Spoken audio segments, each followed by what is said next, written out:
अगर तुम्हें तुम्हारे तजर्बे में ये नज़र भी आ जाए कि मस्जिद में आने से आदमी मर जाएगा, तो इससे बेहतर मरने की जगह कोई हो नहीं।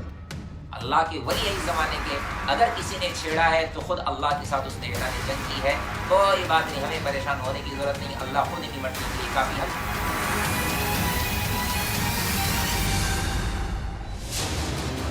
40 दिन से कहां छुपा बैठा है मौलाना साद? पुलिस को मौलाना साद मिलता क्यों नहीं? मौलाना साद पर फिर हुआ है एक बड़ा खुलासा। अब मौलाना साद का हवाला कनेक्शन सामने आया है। मौलाना साद के करीबियों पर शिकंजा कस रही है पुलिस।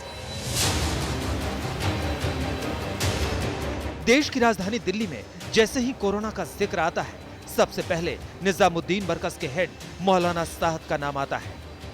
मरकज में जमातियों को कोरोना कैरियर बनाकर मौलाना साद ऐसे फरार हुआ है कि 40 दिन होने को आए हैं, उसका कुछ अता पता नहीं है। मौलाना साद की सिर्फ आवाज आती है, मौलाना साद नजर नहीं आता।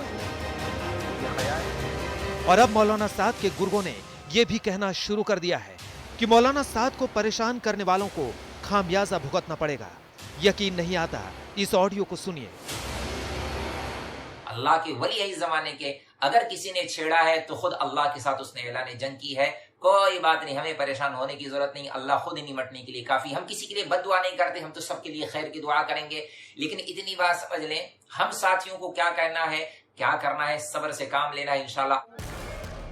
दिल्ली पुलिस के सामने इस वक्त दो सबसे बड़े चैलेंज हैं। एक तो वो कोरोना वॉरियर बनकर सड़कों पर लॉकडाउन में रात और दिन ड्यूटी कर रहे हैं, अपनी जान पर खेल रहे हैं। दूसरा बड़ा चैलेंज ये कि वो मौलाना साद का हिसाब किताब करने में भी लगे हुए हैं। ऐसे में मौलाना साद पर एक बड़ा खुलासा हुआ है। जी हां, मौलाना साद का हवाला कनेक्शन सामने आ रहा है। सूत्रों की माने तो क्राइम ब्रांच को पता चला है कि मरकज से पैसे का लेन देन दिल्ली 6 से होते हुए देश और विदेश तक पहुंचता था, जिसके बाद क्राइम ब्रांच ने करीब आधा दर्जन हवाला कारोबारियों से पूछताछ की है। क्राइम ब्रांच ने ये पूछताछ मौलाना साद से जुड़े कुछ लोगों की कॉल डिटेल के आधार पर की है। पुलिस ने हवाला कनेक्शन से जुड़े जिन लोगों से पूछताछ की है, उनके बारे में जानकारी ये है कि वो पिछले दिनों लाखों रुपए विदेश भेज चुके हैं।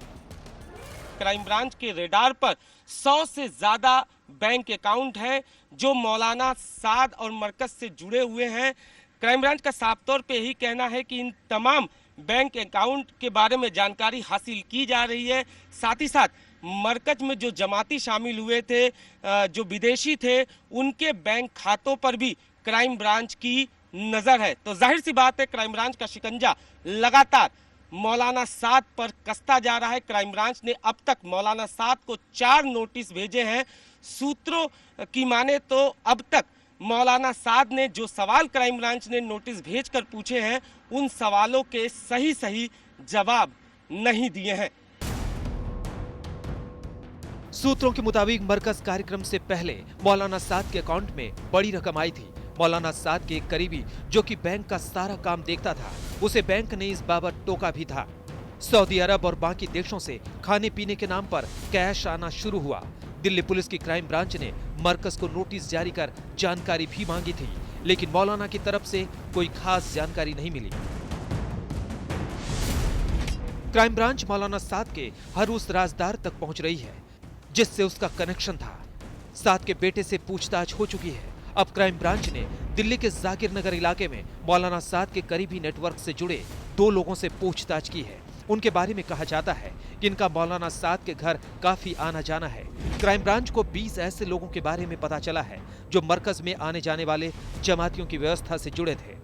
क्राइम ब्रांच की सूत्रों की माने तो इनके पास रेलवे का टिकट बुक करने के लिए बाकायदा आईडी है। जांच के दौरान पता चला कि विदेशी ट्रैवल एजेंट के जरिए तमाम इलाकों के लोग उन 20 लोगों के जरिए अपने आने जाने का इंतजाम करते थे। मरकज मामले में क्राइम ब्रांच की जांच जैसे जैसे आगे बढ़ रही है, मौलाना साद और उसके राजदारों की मुश्किलें बढ़ती जा रही हैं। क्राइम ब्रांच की टीम मौलाना साद के 2 करीबी नेटवर्क के जाकिर नगर के घर पहुंची, जहां क्राइम ब्रांच ने न सिर्फ इनसे कुछ दस्तावेज मांगे बल्कि उन 20 लोगों के बारे में जानकारी हासिल करने की कोशिश की जो मरकज में आने वाले जमातियों की व्यवस्था से जुड़े हुए थे। दिल्ली पुलिस का कहना है कि वो शिद्दत से मौलाना साद को खोज रही है, जबकि मौलाना साद का कहना है कि वो दिल्ली पुलिस के हर नोटिस का जवाब दे रहा है। मौलाना साद का ये भी दावा है कि वो किसी से छुपा नहीं है। अनुज मिश्रा और अरविंद ओझा के साथ तंसीम हैदर, दिल्ली।